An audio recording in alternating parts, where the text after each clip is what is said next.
Hello, everybody. We are ready to start this hopefully exciting webinar. And first of all, we want to say thank you to New MR to give us this opportunity to share with you this presentation. And also thank you so much to you and everybody that is listening right now. Please, if you have any questions during the presentation, we'll have a space for a Q&A at the end of the webinar. Well, let's start with the introduction.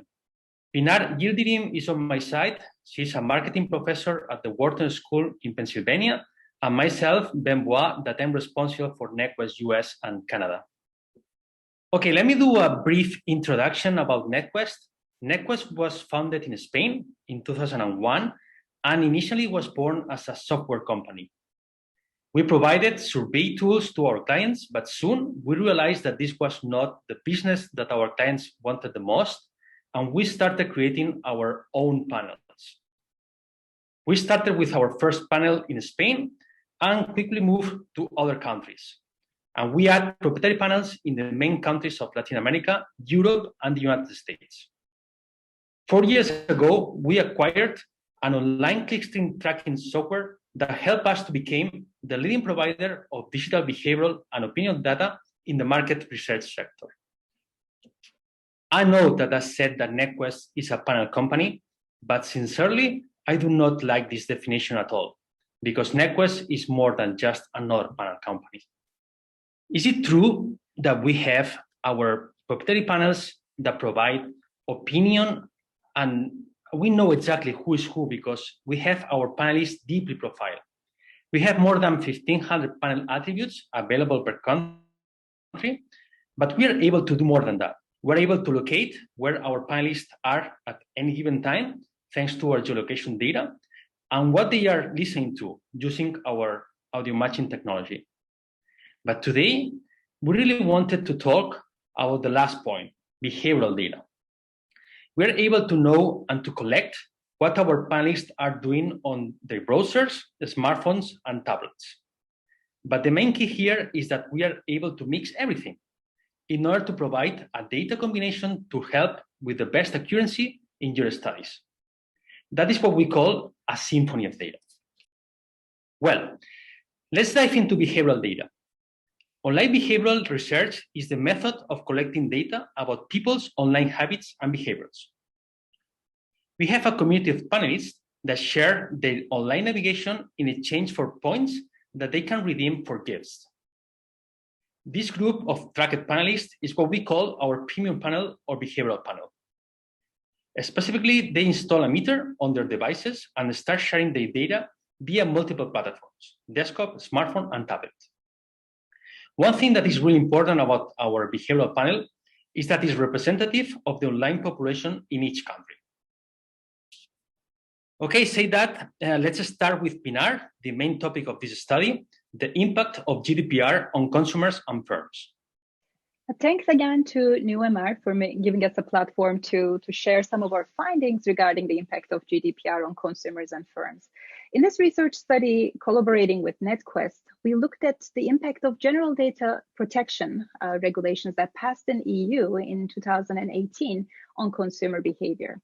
In specific, what we were interested in this study was to understand if the extension of privacy protections that were given for consumers actually were good or bad for them.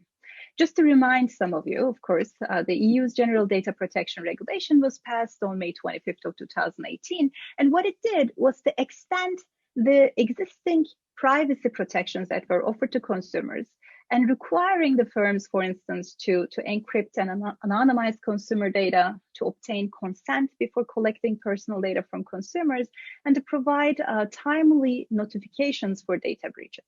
Of course, this also came with some costs, such as having to appoint an internal officer and making an infrastructure investment to be able to anonymize it and store the data. Now, of course, from the consumer's perspective, the implications of GDPR are somewhat straightforward. This is a positive move in the sense that it reduces the mental burden on the side of the consumer of having to share personal data.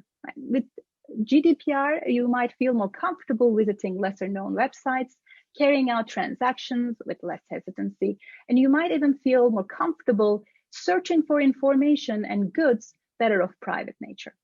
But looking at it from the perspective of the firms, it's less clear if GDPR actually had positives, because it clearly increases the cost of handling personal consumer data.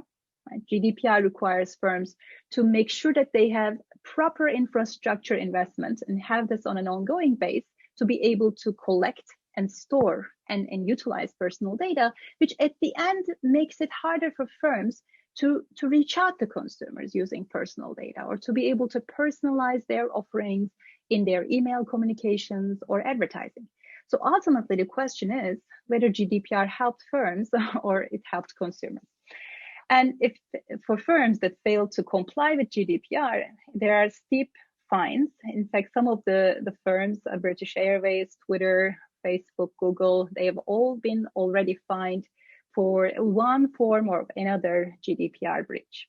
So this is a clear obstacle on the side of the firms. Now, what we have done in our study was to ask if GDPR actually helped consumers at the end, given these two effects. Does GDPR affect consumers' online browsing behavior, and if so, in what way? And on the side of the firms, how does GDPR impact firms' outreach for consumers? Does it add more frictions on the internet? And if it does it affect firms in the same way? Are big firms and small firms all affected in a similar way, or are some of them affected more than the others? That was the objective of the research study. And the research methodology, putting it in a very simple term, what we are going to do is comparing users, residents of EU, to individuals who are outside of EU, before and after GDPR, to see if there is any change in their behavior of how they engage with firms and websites online. This is in more statistical terms, the difference in differences approach. And here, when we carry out the study, we try to control for any time trends, anything that is happening that is independent of GDPR, as well as the consumers' patterns and behaviors of browsing, the individual differences across consumers. So we will be taking care of these and looking at the impact of GDPR, comparing EU and non-EU panels. Of course, a study like this wouldn't have been possible without the collaboration from Netquest. The advantage of using Netquest data here was that they have many different panels all around the world. And what we have done was to use 4 of these panels. We used data from United States, Brazil, Spain, as well as United Kingdom. We used the online browsing data, the behavioral data that Ben was mentioning, as well as a keyword search data to be able to make inference. This was a very rich data set. We had over 8 million records from close to 6,000 panelists as a sample, and nearly 700,000 domains are in our data, and our analysis or results come from an analysis of this particularly rich data set. Now, just to show you a few results up front, it's a little hard to be able to observe the differences across consumers when you just simply create bar charts of this sort, right?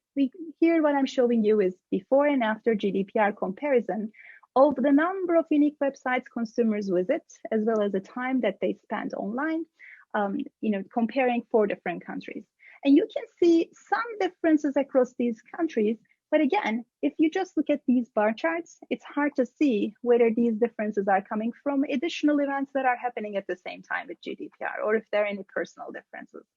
Our research study, the econometric specification that I'm not giving in detail, actually will take into account these differences and will tell us if there is a change. And in fact, what we have seen, after we take into account these differences, there does seem to be an effect of GDPR on the EU consumers.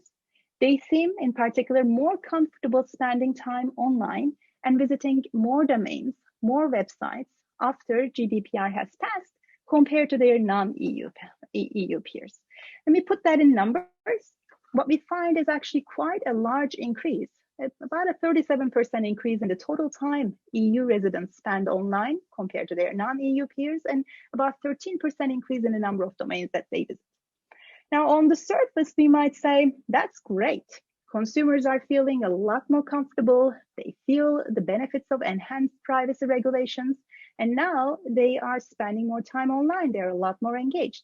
On the surface, this is a positive result. But at the same time, we ask the question, Is it possibly because, not just because they're feeling much more comfortable, but possibly could it be because they are also facing higher frictions online, right? If consumers were getting lost because firms have harder time targeting them or giving information to them after GDPR, that could also result in higher time spent online or more domains visited.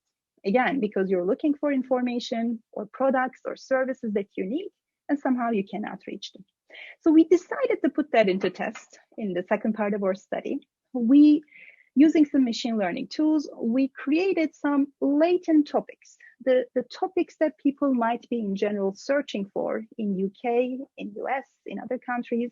And we also try to understand when they're looking for products, the search episodes that they carry out, the type of products that they are looking at, the number of websites and domains they visit, how much time they spend, and how many keywords they exert to be able to get to the same product. And we made a comparison before and after GDPR, again, comparing the EU and the non-EU panels. Let me show you just as an example what the information search results might look like. When we carry out this latent topic analysis, for instance, when we look at what kind of keywords might be related to what type of topics, you can see that these topics, these keywords can easily be clustered. In one case, people might be looking for login ATT, online login, TV, direct TV channel. These might be searches, for instance, regarding an AT&T or cell phone regarding service.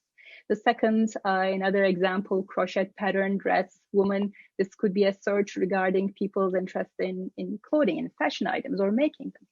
We have identified about 80 such topics over which people carry out search, and we wanted to see if people are spending more or less time on these searches after GDPR. This is for US, just for fun. Of course, you can see what they're looking for. Just an example of some of the searches from UK looks like this. Now, as a researcher, I have less control over this, but it seems like there's a group of people looking for Daily Mail, Hello Magazine, and some others who are looking for information on Brexit or the latest news. Now, our comparison, and this is just an example of a similar analysis that we have carried out for consumer search regarding products. Here you can see a search episode where people are looking for jewelry, pendants, necklaces, looking at a bunch of different options. We can see how much time they are spending on this and how many websites and how many different product shops and options they are considering. Now, our research has shown when we compared both on general information and on product search, if EU consumers are exerting higher search effort after GDPR compared to their non-EU peers, we found that in fact, indeed, they are carrying out a higher or exerting higher efforts of search. Consumers on average are submitting about 4 to 5% more search terms. When they look at different alternatives, they are visiting about 4% more pages and visiting close to 10% more domains, just within a single product category, just when they carry out a single search. Just, even though these numbers, some of these numbers might seem small, if you put this in perspective, the number of products that people are searching for, how many different searches are carried out just within a day or within a week, these small frictions could easily amount to days or sometimes weeks of additional search in some different product categories. And when we make a comparison between small and large websites about how much additional friction they see, we see that smaller firms are particularly facing a difficulty, about 5 times more difficulty in reaching out to consumers in converting their search to a sale. So GDPR has been particularly difficult on the smaller firms compared to the larger firms. Now, a couple takeaways. GDPR has given consumers a higher protection in terms of their privacy, but at the same time, it clearly created more barriers for firms to reach out to consumers. When we compare the pluses and the minuses of GDPR, we found that EU users had harder time reaching out to the same information or the type of products that they tried to before GDPR compared to their non-EU peers, non-EU users. So altogether, given this environment, it might be very, very important for firms to enhance their marketing efforts to reach out to consumers, given the challenges that GDPR creates for them. This is the takeaway from our study. Thank you all for listening. If you have further questions, you could reach out to me, Pinar Yildirim at pyld@wharton.upenn.edu, or to Ben at bboix@netquest.com. Now, we'll be very happy to take your questions.